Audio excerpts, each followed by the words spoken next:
మెయిన్గా ఆహార కారణాల కంటే కూడా పార్కిన్సన్స్ రావడానికి ఎక్కువ శాతం మనం చూస్తే ఇది మగవాళ్ళలో ఎక్కువ వస్తుందండి. 60 ఏళ్ళ పైబడ్డ వాళ్ళలో వస్తుంది. అండ్ ఎస్పెషలీ ఊరు వాతావరణంలో పెరిగిన వాళ్ళకి మనం ఎక్కువ చూస్తుంటాం. ఎందుకు చూస్తుంటాం? ఊరు వాతావరణంలో పెరిగిన వాళ్ళకి వాళ్ళు తీసుకున్న స్ట్రెస్ లెవెల్స్ కానీ వాళ్ళు తీసుకున్న ఆహార విధానాలు కానీ కొంచెం పోలిస్తే డిఫరెంట్ సిటీ పీపుల్తో పోల్చుకుంటే.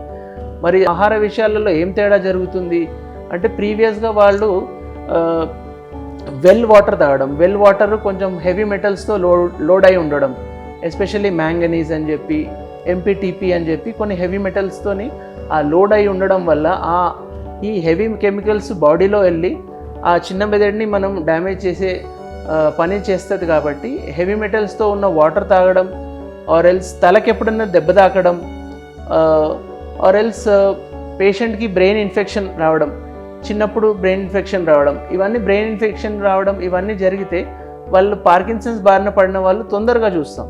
యాజ్ ఎ న్యూట్రిషన్గా చూసుకున్నట్టయితే హెవీ మెటల్స్ యొక్క ఫుడ్ కానీ వాటర్ కానీ తీసుకుంటే వాళ్ళు దీని బారిన తొందర పడతారు.